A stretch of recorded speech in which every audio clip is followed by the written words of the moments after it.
नमस्कार साथियों, स्वागत है आपका आपके अपने YouTube चैनल एनपीसी गुरुकुल पर। और आप जानते हैं कि यहाँ पर लगातार चर्चा हो रही है क्लासेस को लेकर के, यूपी पुलिस कांस्टेबल को लेकर क्लास आ रही है। आज हम जो बात करने वाले हैं, आज हम बात कर रहे हैं जो 10 प्रैक्टिस सेट की सीरीज एक चल रही है। यहाँ पर मैंने आपको पहले भी अवगत कराया होगा कि हम लोग 10 प्रैक्टिस सेट लगा रहे हैं और उसमें से अगर प्रश्न ना आए तो आप अवश्य हमसे कह सकते हैं, क्योंकि वो बहुत ही खोजबीन करके पुराने जो पेपर हुए हैं उनको देख करके बनाए गए हैं, विशेषज्ञों द्वारा तैयार किए हैं। 5 सेट ऑलरेडी आ चुके हैं चैनल पर। आज हम छठे सेट पर बात करने वाले हैं साथियों। तो छठे सेट में कुछ महत्वपूर्ण क्वेश्चन रहेंगे, प्रश्न रहेंगे। हम बिना आपका समय ज़ाया किए आगे चल रहे हैं, क्योंकि अब समय तो बचा नहीं। 17-18 तारीख को हमारी परीक्षा होने वाली है 2 पालियों में, और आज हम 14 तारीख में आपको ये लेक्चर दे रहे हैं। मुझे उम्मीद है आप अगर वीडियो में अंत तक बने रहेंगे कुछ बेहतर सीखेंगे। हाँ, साथ ही साथ इस वीडियो में हम बात करेंगे कि पुलिस परीक्षा को लेकर के कौन सी महत्वपूर्ण चीज़ें जो हमें नहीं करनी है, बिल्कुल ध्यान रखना है। तो वीडियो में पहले क्वेश्चंस देख लेते हैं, उसके बाद हम चर्चा करेंगे कि भाई क्या चीज़ हमें करनी है, क्या नहीं करनी है। तो यहाँ पर कुछ मैं थोड़ा माइक को ठीक करता हूँ आवाज़, ताकि यहाँ थोड़ा सा बेटर हो जाएगी। मुझे उम्मीद है अब सब कुछ बढ़िया हो रखा है। तो प्रश्न को शुरू कर रहे हैं। प्रश्न हमारे सामने जो पहला प्रश्न आ गया है वो देख लें जरा।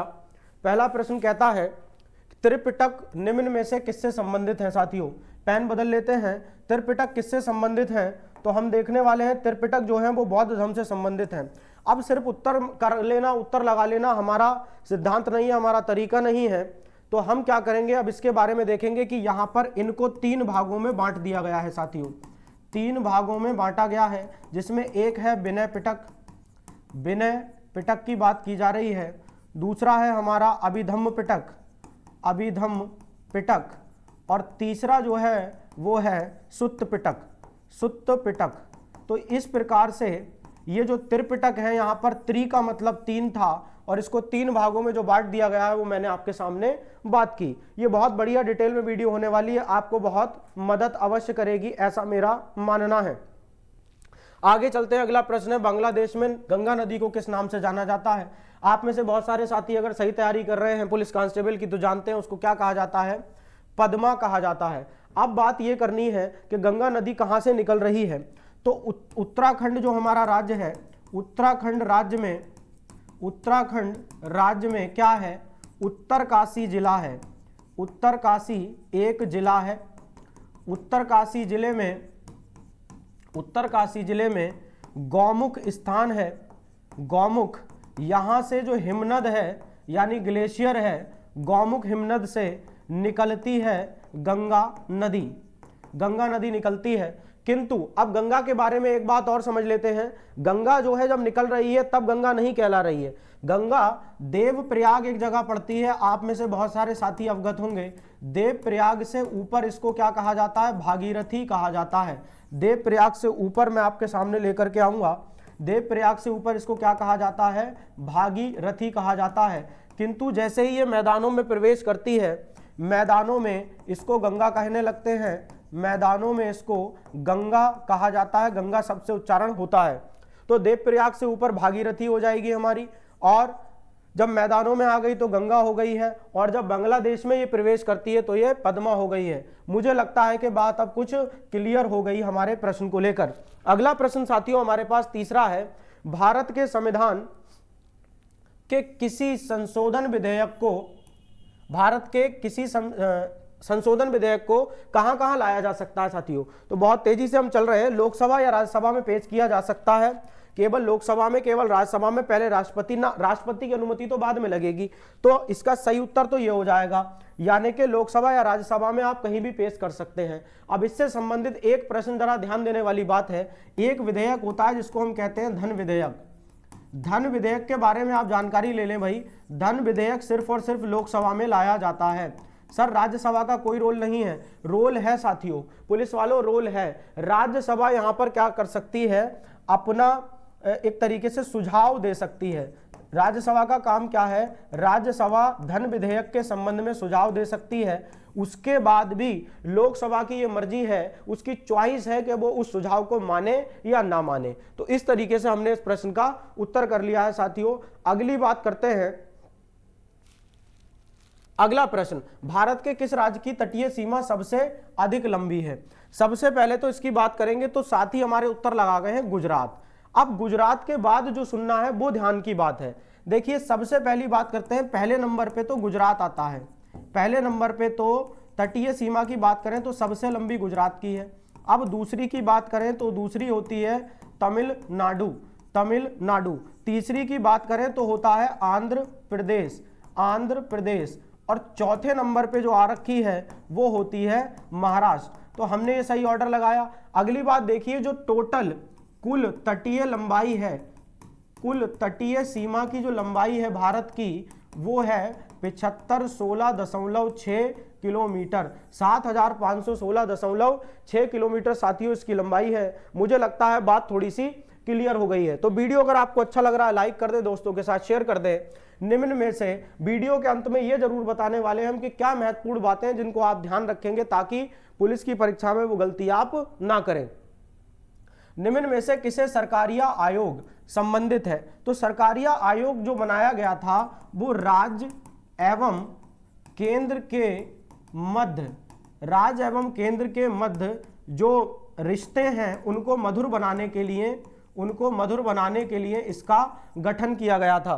तो साथियों वित्तीय सुधारों से अब ये हो जाएगा केंद्र व राज्य के संबंध से, केंद्र व राज्य के जो संबंध हैं उनको मधुर बनाने से किया गया था। बात कर लेते हैं कि इसकी स्थापना कब हुई। साथियों स्थापना से प्रश्न पूछ लेता है, 9 जून 1983, 9 जून 1983 की इसकी स्थापना हो गई है। तो ये प्रश्न हमारे पास पांचवा है। छठा प्रश्न हमारे सामने आ गया है। छठा प्रश्न क्या कहता है, अभिनव भारत की स्थापना किसने की? अभिनव भारत की स्थापना बीडी सावरकर ने की। बीडी सावरकर को लेकर के वर्तमान सरकार बीजेपी बहुत सारी बातें करती है। तो बीडी सावरकर ने अभिनव भारत की स्थापना की, किंतु जब इसकी स्थापना हुई तब इसका ये नाम नहीं था। नाम क्या था? मित्र मेला नाम था। मित्र मेला को स्थापित किया और ये काम 1899 ईस्वी में हुआ। भाई बहुत बढ़िया गुरुजी, आगे बताइए अब क्या हुआ। इसका नाम बदलकर रख दिया गया अभिनव भारत। और ये कार्य कब किया गया साथियों? अभिनव भारत जो नाम रखा गया ये कार्य किया गया 1904 ईस्वी में, ये कार्य कर दिया गया। तो बीडी सावरकर को आप क्या कह सकते हैं? संस्थापक कह सकते हैं इस चीज का। बीडी जो सावरकर हैं वो संस्थापक हैं अभिनव भारत या मित्र मेला के। इन्होंने यहाँ पर इसकी शुरुआत 1899 उसके बाद 1904 तक पहुंच गई है। हाँ, इसको एक और नाम से जाना जाता है, वो है young India society, young India society. तो ये बात भी आप देखते चलेंगे, यंग इंडिया सोसाइटी। तो अगर आपको लगता है कि ये महत्वपूर्ण है आप स्क्रीनशॉट भी ले सकते हैं, इसलिए समय समय पर मैं पीछे की तरफ हो रहा हूं ताकि आप क्या करें, इसका स्क्रीनशॉट ले लें। अब अगली प्रश्न की तरफ चलते हैं। सातवां, तराइन का प्रथम युद्ध निम्न में से किसके मध्य लड़ा गया? तराइन का प्रथम युद्ध जो हुआ वो किस किस के बीच हुआ? तो वो हुआ पृथ्वीराज चौहान और मोहम्मद गौरी के बीच। बहुत चर्चित युद्ध है ये कब हुआ साथियों? 1191 ईस्वी में प्रथम युद्ध हुआ था। ठीक है, अब इसमें क्या होता है, इसमें हुआ क्या गुरुजी? इसमें गुरुजी क्या हुआ? पृथ्वीराज चौहान गए जीत, पृथ्वीराज चौहान गए जीत। तो पृथ्वीराज चौहान जो है वो जीता, जबकि दूसरा पक्ष जो था यानी मोहम्मद गौरी इसमें हार गया है, मोहम्मद गौरी हारा है इसमें। अब अगली बात करते हैं कि दोबारा से पुनः एक और युद्ध होगा। अब एक और युद्ध होगा तराइन का 1192 ईस्वी में द्वितीय युद्ध हुआ, द्वितीय युद्ध हुआ। अब द्वितीय युद्ध में क्या होता है? मोहम्मद गौरी जीत जाता है, पृथ्वीराज चौहान हारेंगे। चौहान, मैं खाली लिख देता हूं चौहान के बारे में, चौहान हार गए और यहां पर गौरी जो था, मोहम्मद गौरी वो जीत गया है द्वितीय युद्ध में। अब पृथ्वीराज चौहान से एक और प्रश्न जो संबंधित बड़ा पूछा जाता है, इनके मित्र हैं चंद्रबरदाई, इनके मित्र रहे चंद्रबरदाई और साथ ही साथ इनके दरबार में कवि भी थे ये चंद्रबरदाई बहुत घनिष्ठ मित्र थे पृथ्वीराज चौहान के। चंद्रबरदाई ने ही एक रचना लिखी जिसका नाम है पृथ्वीराज रासो। तो आप देख रहे हैं कि ये प्रैक्टिस सेट आपका समय जाया नहीं कर रहा है, क्योंकि इसमें एक प्रश्न में आपको बहुत सारी ऐसी चीजें मिल रही है जहां से प्रश्न ट्विस्ट कर सकता है, घूम सकता है। तो मुझे लगता है कि ये वीडियो आपको काफी पसंद आएगी और आ रही होगी। 8वें प्रश्न की अगर हम बात करें तो 8वां प्रश्न कहता है पृथ्वी पर मौसम परिवर्तन का कारण क्या है? आप देखते हैं कभी गर्मी सर्दी आ जाती है, कभी बरसात का मौसम आता है, तो इसका कारण जो है वो पृथ्वी का परिक्रमण है तथा इसका अपनी धुरी पर झुकाव। आप जानते हैं कि पृथ्वी जो है वो इस तरीके से लगी हुई नहीं है, बल्कि मैं अगर कहूं, अपितु मैं इसको कहूं, तो पृथ्वी अपनी धुरी पर झुकी हुई है, लगभग इस तरीके से बात है। तो जब आप इसका ग्लोब भी देखते होंगे तो इस प्रकार ही बना हुआ होता है कि पृथ्वी झुकी हुई है, यहाँ पर इक्वेटर है और भूमध्य रेखा जो है वो है, और बाकी और भी चीजें हैं। अब बात ये देखते हैं कि पृथ्वी जो पूरा चक्कर लगाती है, पृथ्वी पूरा चक्कर जो लगाती है, अगर उसकी बात करें तो इसमें समय लगता है 365 दिन 5 घंटे 48 मिनट और 48 ही सेकंड लगते हैं। तो ये पूरा समय हो गया। अब बात करते हैं किस वेग से पृथ्वी घूमती है। तो वेग को हिंदी इंग्लिश में, अंग्रेजी माध्यम में वेलोसिटी कहते हैं, और इसका जो वैल्यू है, इसकी जो संख्या है वो है 29.8 किलोमीटर प्रति सेकंड की गति से, वेलोसिटी से यहाँ पर धरती चल रही है। मुझे लगता है कि आप भी इसी वेलोसिटी से चल रहे हैं और बहुत तेजी से काम हो रहा है। आगे चलते हैं। दाढ़ी बनाने के लिए, देखिए प्रश्न कितना कॉमन सेंस प्रश्न है, आपने अपनी 12वीं की परीक्षा में किया होगा अगर आप साइंस के स्टूडेंट रहे हैं तो, विज्ञान के विद्यार्थी। दाढ़ी बनाने के लिए कौन से दर्पण का, मिरर का प्रयोग होता है? तो इसका सही उत्तर है साथियों अवतल। अवतल की बात करें, अंग्रेजी माध्यम के साथी समझेंगे, इसको कॉनकेव मिरर कहा जाता है। कॉनकेव मिरर के बारे में खास बात है ये इस तरीके से, और यहाँ से इस पे क्या करते हैं हम, कोटिंग, सिल्वर की कोटिंग कर देते हैं। ये क्या करता है, दूर से आने वाली रेखाओं को एक जगह पर इकट्ठा करता है, कन्वर्ज करता है, समानियोजित करता है।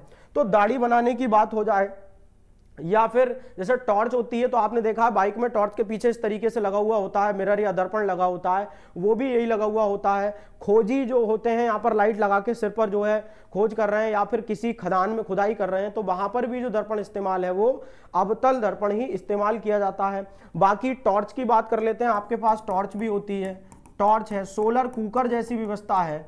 सोलर कुकर की अगर आप बात करते हैं, सोलर कुकर जो भौतिकी के विद्यार्थी रहे हैं वो बनाते हैं, अपनी भौतिक विज्ञान में उनके प्रैक्टिकल होता है, तो उस सब में ये है।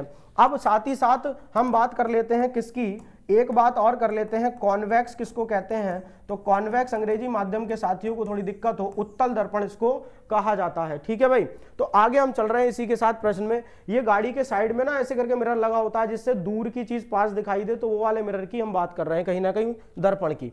अगला जो हमारा प्रश्न है माफ कीजिएगा, 10वां प्रश्न, भारत के नीति निर्देशक सिद्धांतों में से कौन सा अनुच्छेद प्रबंधन में श्रमिक भागीदारी को सुरक्षित करने की बात कहता है? तो इसका सही उत्तर जो है वो है अनुच्छेद 43A। अनुच्छेद 43A। अब यहां पर बात करते हैं कि नीति निर्देशक तत्व कहां से लिए गए हैं। नीति निर्देशक तत्व कहां से लिए गए हैं साथियों? तो इसका सही उत्तर जो है वो हमारे पास आयरलैंड है। आप ये देख पा रहे, जो साथी हमारे साथ प्रैक्टिस सेट डेली लगा रहे हैं वो ये देख पा रहे हैं कि बातें घूम रही हैं। ऐसा नहीं है नीति निर्देशक तत्व की बात पहले की गई है, पहली बार नीति निर्देशक तत्व की बात यहाँ पर की गई है, इससे पहले भी की जा चुकी है नीति निर्देशक तत्व की बात, तो आयरलैंड से इनको लिया गया है। पॉलिटी में गुरुजी हम कैसे याद रखें, हमें याद नहीं रह रहा है कौन सा अनुच्छेद किसका है। एक कंप्लीट वीडियो कल लाइव आकर के आपको दिए हैं, करीब 3 घंटे का पॉलिटी है, संपूर्ण पॉलिटी है। आप ये समझ लीजिए अगर उसको देख लेते हैं 2 बार 1.5x पे लगा के या 2x पे लगा के उसको देख लीजिए, आपका पॉलिटी खत्म हो जाएगा। तो चैनल पर जाएंगे और लाइव वाले सेक्शन में जाकर के उस वीडियो को आप देख सकते हैं, जहां से पूरी पॉलिटी से बनने वाले सवाल धुआं और उड़ जाएंगे। अगला प्रश्न है 11वां प्रश्न। 11वां प्रश्न कहता है, क्या कहता है, भारतीय संविधान का अनुच्छेद 340 किससे संबंधित है? तो अनुच्छेद 340 हम कल भी पढ़ा रहे थे जब वो वीडियो बनाई थी हमने, पिछड़ा वर्ग आयोग से संबंधित है। अब पिछड़ा वर्ग आयोग से संबंधित है, हुआ क्या है, जो हमारा उच्चतम न्यायालय है जिसको सुप्रीम कोर्ट कहते हैं, उच्चतम क्या हो गया भाई, ये गुरुजी क्या हो गया है भाई, उच्चतम न्यायालय की बात करते हैं तो इसकी सिफारिश पर, मतलब इसने सुझाव दिया या सिफारिश दी, जिसके बाद भारत की सरकार ने इसका गठन किया। भारत की सरकार ने इसका गठन कब किया है ये बात देखने की हो जाएगी। तो इसका गठन जो था वो 14 अगस्त साथियों को किया गया, और 1993 में इसका गठन हुआ है। तो पिछड़ा वर्ग आयोग जो है वो पिछड़े वर्ग से संबंधित जो है व्यवस्था देखता है और 1993 में इसका क्या किया गया, गठन किया गया। माफ कीजिएगा, थोड़ा सा ऐसा जुकाम का माहौल चल रहा है, आप समझ रहे हैं, परिवर्तन है। तो 12वें प्रश्न की बात करेंगे, अम्ल वर्षा, इसको अंग्रेजी में एसिड रेन कहते हैं, ये किस वायु प्रदूषण के कारण होती है। प्रश्न के उत्तर तो आप निकाल लेंगे, लेकिन उससे संबंधित जो और बातें हैं वो बड़ी महत्वपूर्ण हैं। तो नाइट्रस ऑक्साइड हो जाती है हमारे पास, NO2 या N2 हो गया, और सल्फर डाइऑक्साइड की बात करेंगे, SO2 की बात करेंगे, इससे होती है क्योंकि पानी में मिलने पर ये सल्फ्यूरिक एसिड और HNO3 यानी नाइट्रिक एसिड, नाइट्रिक एसिड का मैंने आपको फॉर्मूला दे दिया, नाइट्रिक अम्ल का दे दिया, और ये क्या हो गया, सल्फ्यूरिक सल्फ्यूरिक सल्फ्यूरिक अम्ल की बात हो रही है। अब इनसे होगा क्या, जब वर्षा होगी तो ये ऑक्साइड मिलकर के बना लेते हैं, पानी के साथ मिलकर अभिक्रिया करके ये चीज बना देते हैं। अब इससे नुकसान क्या होगा, इससे क्षति क्या पहुंचेगी। नुकसान की अगर हम बात करें साथियों, तो नुकसान में सबको ही हो रहा है, लेकिन मेनली दो चीजों को होता है। एक है प्रकाश संश्लेषण की प्रक्रिया, प्रकाश संश्लेषण की प्रक्रिया, प्रकाश संश्लेषण को अंग्रेजी माध्यम वाले समझेंगे फोटोसिंथेसिस कहते हैं। फोटोसिंथेसिस पे फर्क पड़ेगा। अब फोटोसिंथेसिस से जुड़े हुए प्रश्न और भी आ रहे हैं दिमाग में, कहो तो गुरुजी पेल दिए जाएं, कर दीजिए गुरुजी, निपटा लो भाई। फोटोसिंथेसिस होने के लिए सबसे ज्यादा जरूरी है क्लोरोफिल।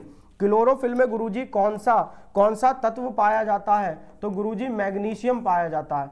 दूसरा नुकसान जो है वो इमारतों को हो रहा है, इमारतों को नुकसान होता है। आप जानते हैं ताजमहल जो है वो कहीं ना कहीं पीला पड़ रहा है, उसका एक कारण एसिड रेन या अम्ल वर्षा या अम्लीय वर्षा भी है। तो इस तरीके से हमने प्रश्नों को लेना है बहुत कम समय में। प्रश्न नंबर 13 की बात अगर हम करते हैं, तो किस मकबरे को अहमदाबाद का एक्रोपोलिस भी कहा जाता है। अहमदाबाद का एक्रोपोलिस किसको कहा जाता है साथियों, नया प्रश्न है या मैं कहूं कि कम इस्तेमाल प्रश्न है। तो सरखेज रोजा को कहा जाता है। ये कहाँ स्थित है, तो ये गुजरात में अहमदाबाद जगह है, अहमदाबाद वहां स्थित है, गुजरात की राजधानी वहां पर स्थित है ये, ठीक है जी। अब बात करते हैं कि ये किसने बनवाया, तो इसमें इसकी स्थापना में भारत सरकार एवं पुरातत्व विभाग ने मिलकर इसको क्या किया है, इसकी स्थापना की है, इसका नवनिर्माण या इसको डेवलपमेंट किया है, इसका नवनिर्माण करवाया है भाई, ठीक है। ये क्या है, एक पर्यटन का केंद्र भी है, पर्यटन केंद्र है, प्रमुख पर्यटन केंद्र में से एक है ये। कहां पर, गुजरात अहमदाबाद में है गुरुजी। और इसके बारे में ये संपूर्ण बात हम लोगों ने कर ली, तो नवनिर्माण भी करा दिया है इसका। अब आगे चलते हैं हम जरा, अगला प्रश्न है 14, निम्नलिखित में से कौन सा ऊर्जा का गैर परंपरागत स्रोत है। अब इसको समझिए, दो तरीके के स्रोत होते हैं, एक होता है गैर परंपरागत और दूसरा होता है परंपरागत। परंपरागत ये है जो आप इतिहास में यानी पुराने समय से, इतिहास नहीं कहेंगे, पुराने समय से इस्तेमाल करते आ रहे हैं।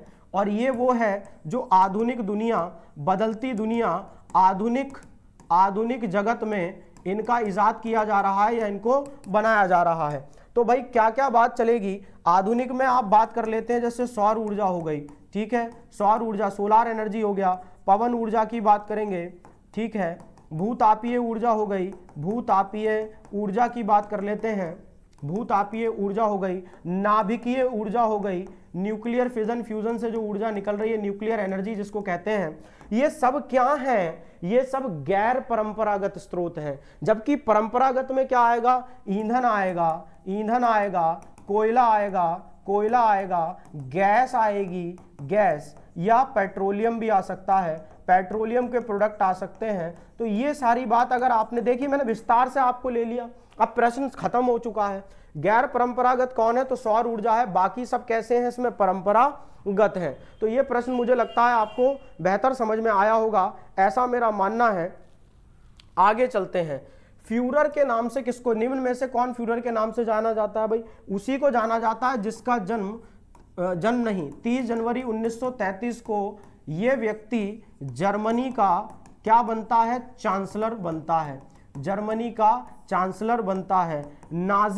नाजी के खिलाफ ये एक बड़ा युद्ध छेड़ देता है। अब आप समझ गए होंगे किसको कहा जा रहा है। तो किसको कहा जा रहा है? एडोल्फ हिटलर की बात चल रही है। इससे संबंधित बात हम कह सकते हैं, इसकी आत्मकथा भी है, इसकी एक आत्मकथा भी है, mean camp, mean camp, mean camp करके इसकी एक आत्मकथा भी है।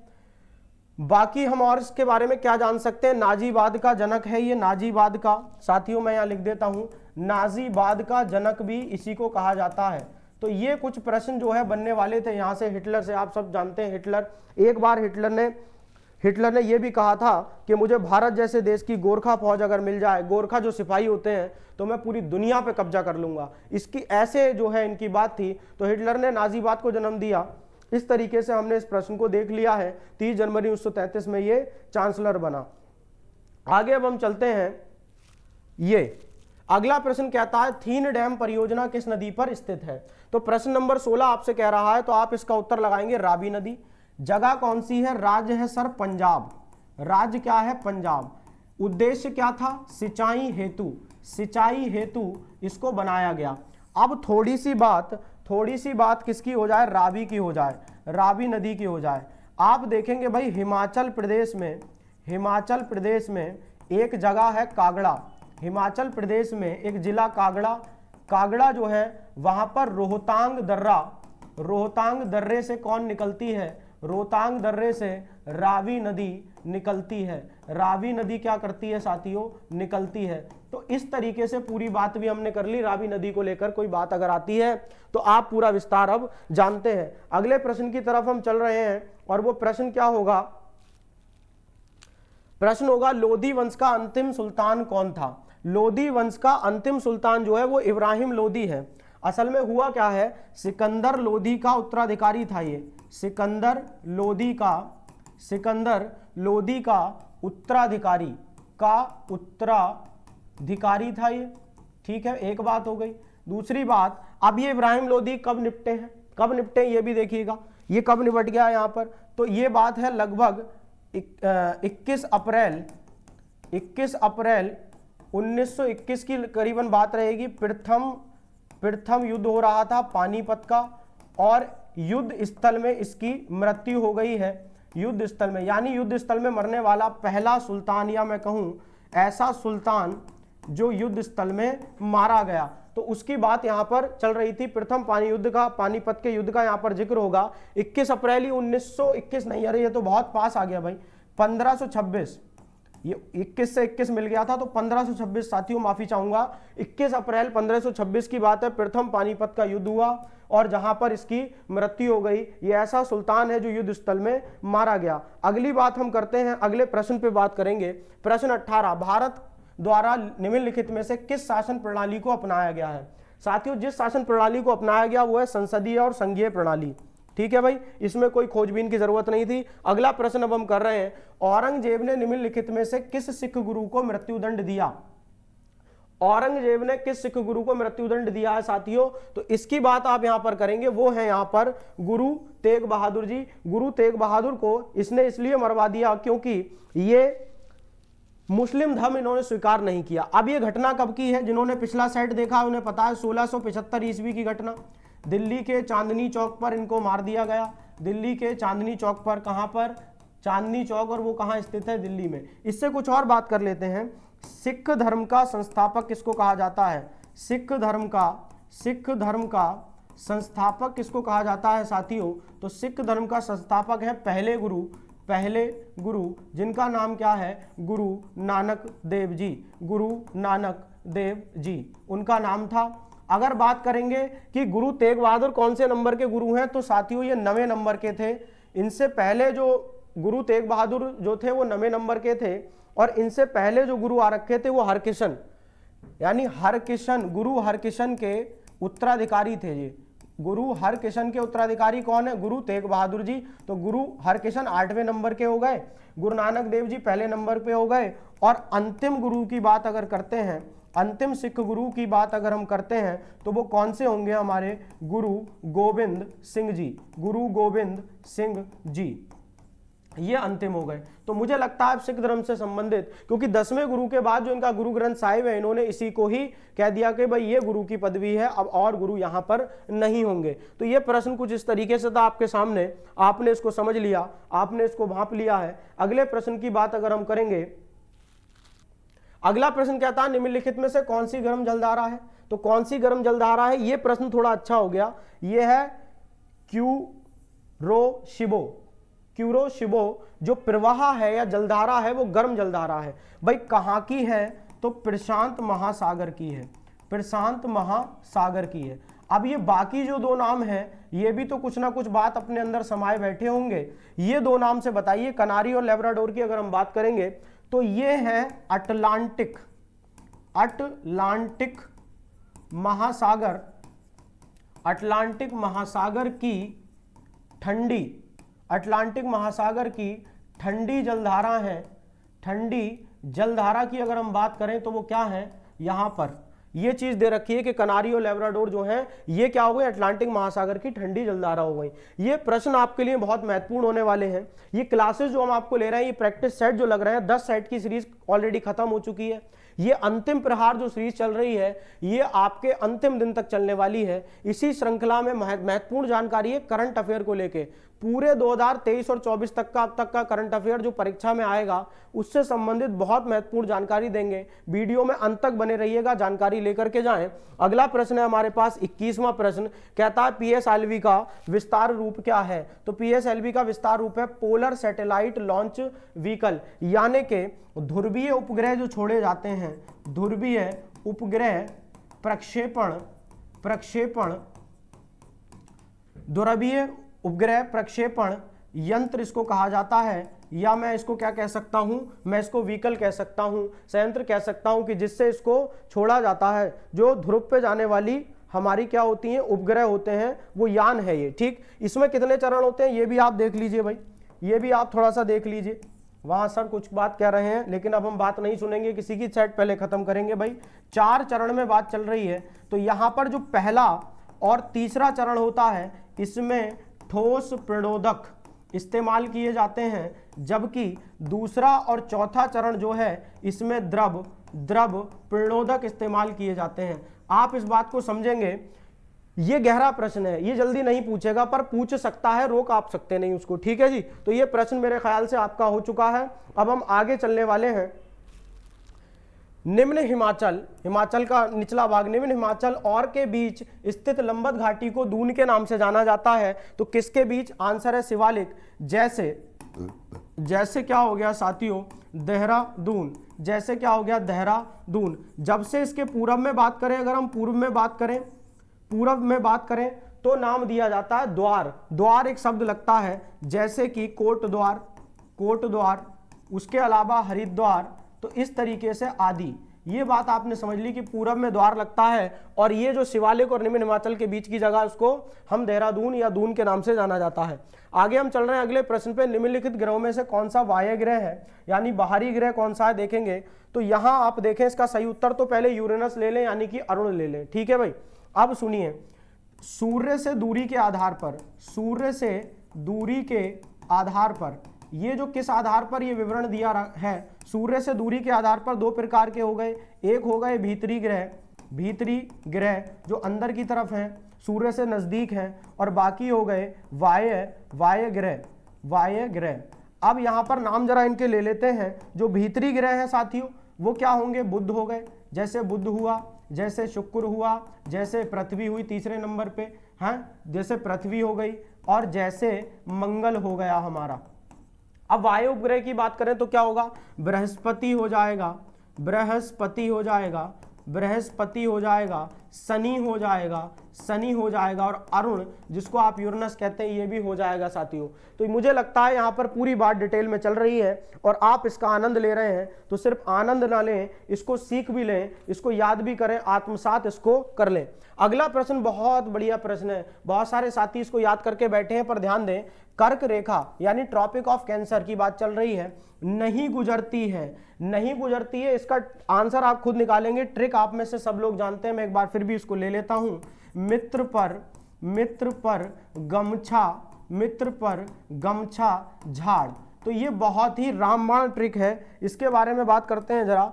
मित्र में मी से निकला है मिजोरम, मी से क्या निकलेगा मिजोरम, त्र से क्या निकलेगा त्रिपुरा, त्र से क्या निकला त्रिपुरा, पा से क्या निकला पश्चिम बंगाल, गुरुजी पश्चिम बंगाल। आहा, झटापट मार दिए गुरुजी, मारा तोड़ी मचा दिए हैं, उड़ा उड़ा के गर्दा कर रहे हैं गुरुजी। गुरुजी क्या गर्दा करेंगे भाई, गुजरात हो गया, ठीक है। गुजरात के बाद माँ से आ गया महाराष्ट्र, महाराष्ट्र हो गया साथियों। उसके बाद छा से आएगा छत्तीसगढ़, छत्तीसगढ़, छत्तीसगढ़ यहां पर आ गया। और झाड़ से आएगा झारखंड, तो झारखंड। गिन के बताइए गुरुजी। देखेंगे दूसरा पेन का इस्तेमाल करेंगे, दूसरे पेन के इस्तेमाल से करेंगे। महाराष्ट्र 1 2 3 4 5 6 7 और 8 है लला, 8 राज्य हैं भारत के जिनसे कर्क रेखा गुजरे करे है। तो ये आपके सामने, अब बताइए इसमें किससे नहीं गुजर रही है, तो उत्तर सीधा निकल गया। बात को अगर आपने समझ लिया तो उत्तर उड़ गया है, उड़ीसा यहां पर उत्तर हो जाएगा साथियों। सही विकल्प जो है वो उड़ीसा हो जाएगा, ठीक है। आगे चलते हैं। प्राचीन भारतीय लेखों के अनुसार निम्नलिखित में कौन सी दो नदियों के बीच की भूमि ब्रह्मवर्त कहलाती है। ब्रह्मवर्त किसको कहते हैं, तो वो है सरस्वती और दृश्यद्वती नदी के बीच। इसका दूसरा नाम घग्गर नदी भी है। अब घग्गर कहते ही शायद आप समझ गए हैं, ये इलाका पंजाब का है। ये इलाका कहाँ का है, पंजाब का है। एक बात गुरुजी एक्स्ट्रा बताते हो, एक और बताओ बेटा, एक और बात साथियों, एक और बात पुलिस वालों, एक और बात सुनिए। सरस्वती नदी जो है, सरस्वती नदी की अगर हम बात करेंगे तो ये एक पौराणिक नदी है, क्योंकि इसका उल्लेख वेदों में मिलता है, वेदों में इसका उल्लेख मिलता है। भाई बहुत बढ़िया, बहुत सही सेशन जा रहा है। 25 प्रश्न हो चुके हैं, कुछ और प्रश्न के साथ बात करेंगे। रबी की बात करें, खरीफ की बात करें, अतिरिक्त भारत की तीसरी फसल, ये तो छोटे बच्चे से पूछा गया सवाल है। जायद, जायद के बारे में आप जानते हैं, बहुत तेजी से निकालेंगे इसको। मार्च अप्रैल के समय इसकी क्या होती है, मार्च अप्रैल के समय इसकी बुआई होती है, ठीक है। अगली बात है मुख्य फसलें, इसकी देख लेंगे। मुख्य फसल की अगर हम बात करें, मुख्य फसल की बात करें अगर हम, तो मुख्य फसल कौन सी हो जाएंगी, जैसे खरबूजा, जैसे खरबूजा, जैसे तरबूजा, तरबूजा की बात करेंगे, तरबूज या तरबूजा, ठीक है। तो खरबूजा, खरबूज, तरबूज ऐसी चीजें हो गई। या चारा हो गया हमारा मतलब जानवरों का, हमारा नहीं है भाई, ठीक है। तो चारे की आप बात कर रहे हैं, या खरबूजा तरबूजा चारे की बात करेंगे। सब्जियां इसमें आ जाती हैं, बहुत सारी सब्जियां इसमें आ जाती हैं। आदि हम यहाँ पर लगा देते हैं, ठीक है भाई, विराम अभी नहीं लगा, आदि लगा दिया हमने, यानी और भी है यहाँ पर। तो ये इस तरीके के प्रश्न आपके सामने, ऐसा नहीं है सारे प्रश्न एकदम यूपीएससी लेवल आ जाएगा, लेकिन हाँ लेवल इस बार अच्छा होने वाला है साथियों। तैयारी करते रहिए आप, और ऐसे प्रश्नों को देखते रहिए जिनके आने की बहुत ज्यादा बहुतायत में चांसेस है। 27वां प्रश्न आप मेरी तरफ से पढ़ें जरा। ये किस समय की बात है और क्या क्या हुआ है यहाँ पर, इसकी बात करेंगे। पानीपत का तृतीय युद्ध निम्न में से किसके बीच लड़ा गया। तो पानीपत का जो तृतीय युद्ध था, वो पहले तो ये बताइए लड़ा कब गया है साथियों, लड़ा कब गया, तो ये लड़ा गया 14 जनवरी 1971 को। ये है नहीं, 14 जनवरी 1971 को नहीं, 14 जनवरी। अच्छा देखते हैं, पहले इसको देखिए जरा। यहां पर जो है अहमद शाह अब्दाली और मराठों के बीच इस युद्ध को लड़ा गया। और ये कब लड़ा गया था साथियों, हमारा युद्ध ये 1761 में लड़ा गया है, ठीक है। 14 जनवरी 1761 में लड़ा गया। अहमद शाह अब्दाली कौन था, अहमद शाह अब्दाली था अफगानिस्तान का शासक, अफगानिस्तान का शासक था साथियों, अफगानिस्तान का शासक। और मराठों के बीच लड़ा गया। उस समय कौन थे, मराठों की तरफ से कौन नेतृत्व कर रहे थे, तो बालाजी बाजीराव नेतृत्व कर रहे थे। तो बालाजी बाजीराव, यहां पर इस युद्ध का नतीजा भी सुन लें, मराठा यहां पर हार गए थे, मराठाओं की दुखद हार हुई थी तीसरे पानीपत के युद्ध में। तो ये पूरी बात जो है हमने कर ली है 27 प्रश्न की। 28वें प्रश्न की तरफ जब चलते हैं आप, तो यहां पर बात करेंगे स्टैचू ऑफ यूनिटी की ऊंचाई। स्टैचू ऑफ यूनिटी 182 मीटर, आप सब जानते हैं, रटा हुआ प्रश्न। अब ध्यान दीजिए कहां बात चल रही है। ये पहली बात तो गुजरात की बात चल रही है, ठीक है। गुजरात में सरदार सरोवर के निकट, सरदार सरोवर के निकट नर्मदा नदी पर एक टापू पर, नर्मदा नदी पर टापू पर ये स्थापित है। अब इसमें किसकी प्रतिमा है? तो प्रतिमा है भारत के उप प्रधानमंत्री की यहाँ पर प्रतिमा है, जिनका नाम था सरदार वल्लभ भाई पटेल। इन्होंने भारत को जोड़ने में अहम भूमिका निभाई थी। लगभग 500 से ज्यादा रियासतें, 576 के समथिंग थी अगर मैं सही याद कर पा रहा हूं, तो उन रियासतों को जोड़ने में इनकी बहुत बड़ी भूमिका थी। इनकी याद में इसको बनवा दिया गया है। अब ये तो प्रश्न बढ़िया हो गया, भारत सरकार ने इसको बनवा दिया, पर दूसरा ये प्रश्न आया कि अगर सबसे ऊंची ये है गुरुजी, इस समय पे ये प्रश्न बहुत इंपॉर्टेंट हो गया। अगर ये प्रथम है, सबसे ऊंची है, तो द्वितीय कौन है? द्वितीय की अगर बात करें तो आप जानते हैं हमारा कट्टर दुश्मन, मेरा कट्टर दुश्मन चीन, उसकी नीतियां दुश्मन है, वहां के लोग दुश्मन नहीं है। तो इसकी बात करें तो यहां पर है एक टेम्पल, स्प्रिंग टेम्पल की आप बात कर रहे हैं। स्प्रिंग टेम्पल बुद्ध जो है ये क्या है? द्वितीय सबसे ऊंची विश्व में कोई इमारत है, या मैं आप कह सकता हूं सबसे ज्यादा ऊंचाई है इसकी, और पहले नंबर पे जो है वो भारत में है। सबसे बड़ा स्टेडियम भारत में है नरेंद्र मोदी स्टेडियम, गुजरात में, आप जानते हैं, प्रधानमंत्री जी के नाम पर, जहां पर जो अभी वो शुरू हुए थे, क्या था वो, वर्ल्ड कप जो हुआ था, उसकी शुरुआत भी वहीं से हुई थी। ठीक है भाई, शुभारंभ हुआ था। आगे चलते हैं, प्रश्न है भारत की पहली इंजन रहित रेलगाड़ी का नाम क्या है साथियों? ट्रेन 18 इसका नाम है, पर वर्तमान में इसका क्या नाम है? ये महत्वपूर्ण प्रश्न हो जाएगा। आप कहोगे अच्छा ये बात थी, इसका नाम वर्तमान में है वंदे भारत एक्सप्रेस इसका इस समय नाम है वर्तमान में साथियों। ठीक है, तो इंजन रहित है ये पूरी तरीके से। इस रेलगाड़ी के बारे में ये जान लेना बहुत ही सही रहा। अब बात करते हैं अगला, द एक्सीडेंटल प्राइम मिनिस्टर। भाई एक पुस्तक है, इस पर एक मूवी भी बन चुकी है, एक्सीडेंटल प्राइम मिनिस्टर, आप जानते हैं। पहले बात करते हैं कि इस लेखक कौन है इसके, वो है संजय बारू जी। अब संजय बारू और किसके ऊपर बनी है? तो ये जो पुस्तक है ये है मनमोहन सिंह। ये कौन है? हमारे पूर्व प्रधानमंत्री। इनका ताल्लुक किससे था? तो यूपीए सरकार से थे, यानी कि कांग्रेस की तरफ से ये प्रधानमंत्री थे, पहली बात। दूसरी बात, संजय बारू कौन है? ये इनके मीडिया सलाहकार थे साथियों। कौन थे? मीडिया सलाहकार थे संजय बारू जी। इन्होंने नजदीकी से जिन चीजों को देखा उनका वर्णन उसमें अपनी पुस्तक में इन्होंने उल्लेख किया, और उसी के साथ क्या हो गई फिर बात, उस पर पिक्चर भी बन गई है, मूवी बन चुकी। 2011 की जनगणना क्योंकि इसके बाद हुई नहीं है, निम्न में से किस राज्य का जनसंख्या घनत्व सबसे अधिक है? तो सबसे अधिक जो है उत्तर प्रदेश, पश्चिम बंगाल, आप भी देख लें, बिहार, केरल। सही उत्तर बिहार है। और वो कितना है? 1182 व्यक्ति पर वर्ग किलोमीटर है। ठीक है, जनसंख्या घनत्व 1 वर्ग किलोमीटर में निकाला जाता है। अब ये तो सबसे अधिक हो गया भाई। सबसे कम अगर पूछ ले, मूड तो घूम सकता है उसका। सबसे कम अगर वो पूछ ले तो किसका कहोगे भाई? अरुणाचल प्रदेश, चीन की सीमा से लगता है अरुणाचल प्रदेश। कितनी है? 17 व्यक्ति। गुरुजी इतनी कम, धन्नाटे काट रिया। और क्या भाई, है तो है, 17 व्यक्ति पर वर्ग किलोमीटर जो है यहां पर जनसंख्या घनत्व है, जो सबसे कम है भारत के अंदर। अगली बात हम करते हैं, उत्तर प्रदेश राज्य में उर्दू को द्वितीय राजभाषा कब घोषित किया गया? अब आप देख लीजिए, मैं एक प्रश्न आपसे पूछता हूं, राष्ट्रभाषा, भारत की राष्ट्रभाषा क्या है? अगर आप इसका उत्तर जानते हैं कमेंट बॉक्स में लिखना, फिर मैं आपको बताऊंगा कल के प्रैक्टिस सेट में कि क्या है इसका उत्तर। भारत की राष्ट्रभाषा वो छोड़िए, अब आ जाइए राजभाषा।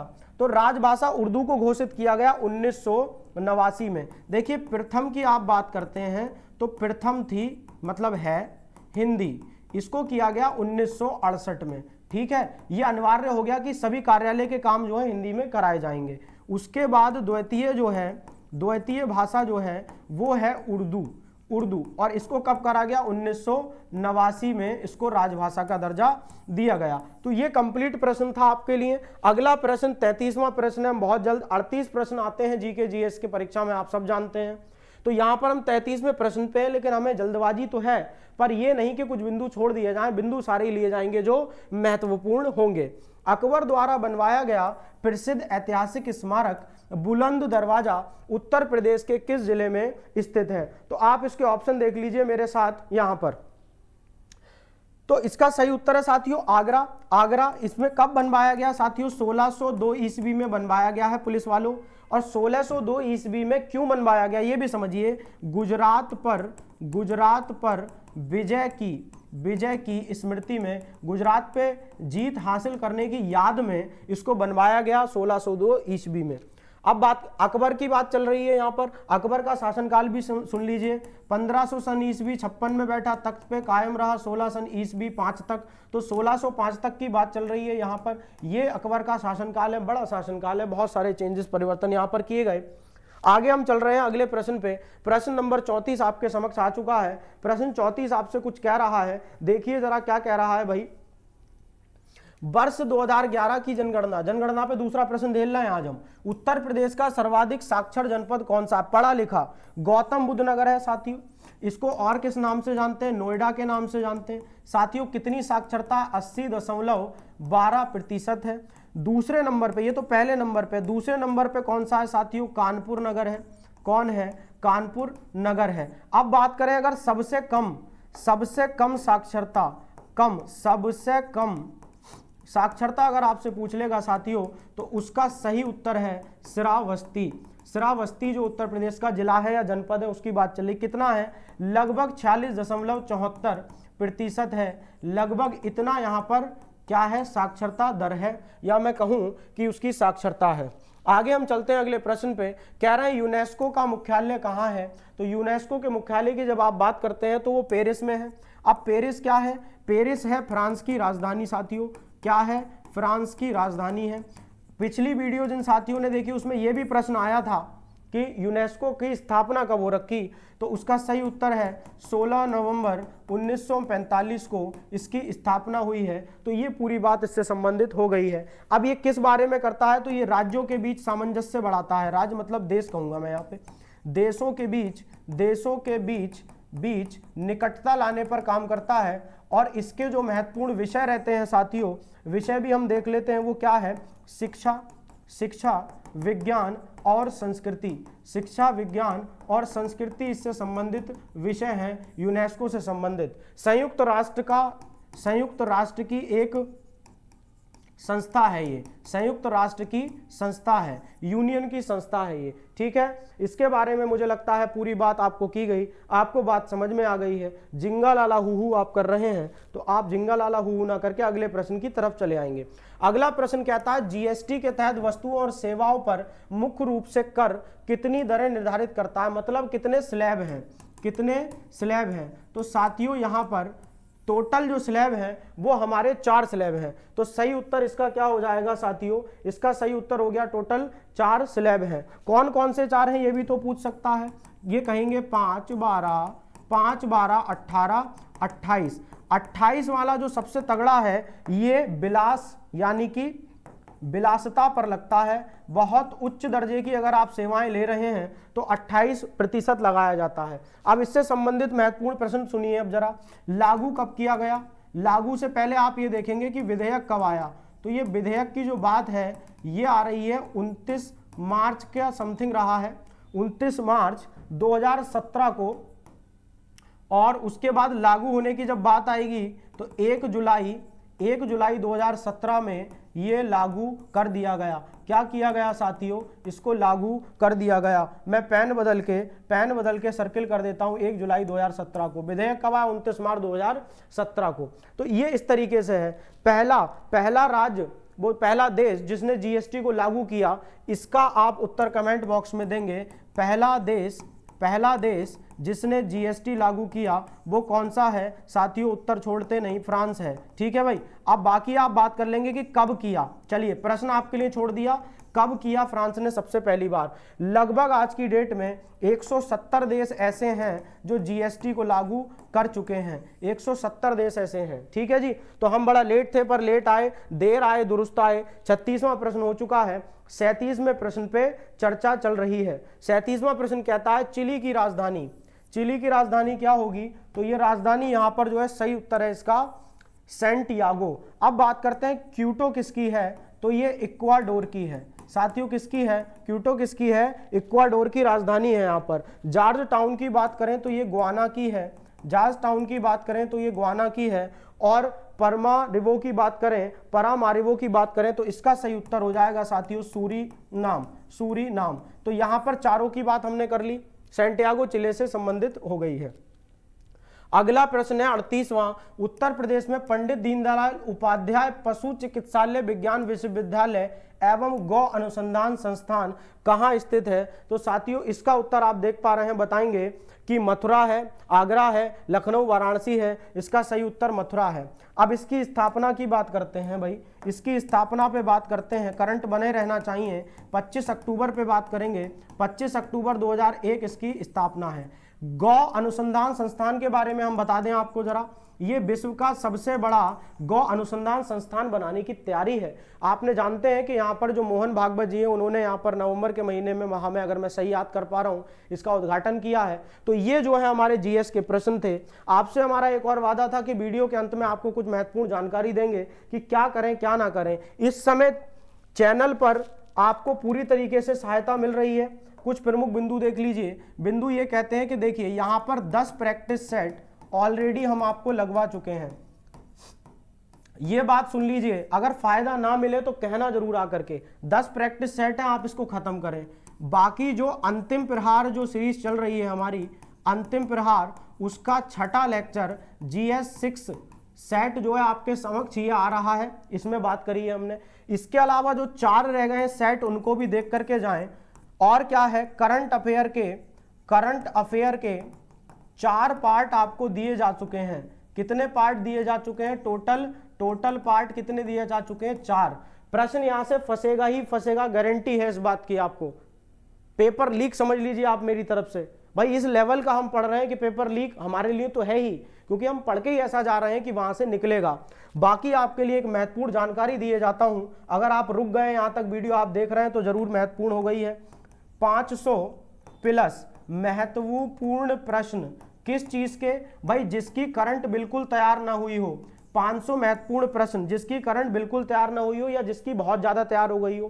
कल आपसे मिलेंगे, कल आपसे मेरा मिलना होगा लगभग 6 बजे, और ये लाइव क्लास रहने वाली है जहां पर पूरी करंट को 2023 से लेकर 2024 फरवरी के माह तक की जो करंट है इसको उधेड़ के बुंदेया जाएगा। यहां पर उधेड़ के बुंदेंगे हम। तो ये वाली बात चल रही है। अगर आप ये चीज देख रहे हैं, हिंदी से संबंधित विस्तृत वीडियो आपको दे रखी है, डिटेल में वीडियो हिंदी की है, प्रैक्टिस सेट है, चैनल पे सब कुछ उपलब्ध है। आप जाइए और यहाँ पर जो प्लेलिस्ट बना हुआ है यूपी पुलिस के नाम से कांस्टेबल के, मैं देखूंगा कोई वीडियो नहीं जुड़ी है उसमें जुड़वा दिया जाएगा, आप उसको देखें और यहाँ से लाभान्वित हो साथियों। अगर आपको वीडियो अच्छी लगी है, आपको लगा कि कुछ कंटेंट मिला है, वीडियो को लाइक करें और शेयर जरूर करें। चैनल पे नए हैं सब्सक्राइब कर लें, कहना जरूरी होता है, कई बार हम आवेश में जो है देख कर निकल जाते हैं, फिर बात रह जाती है। इसी के साथ मैं आपसे विदा लूंगा, अपनी वाणी को विराम दूंगा। वीडियो में यहां तक बने आए उसके लिए बहुत बहुत धन्यवाद। जय हिंद, जय भारत।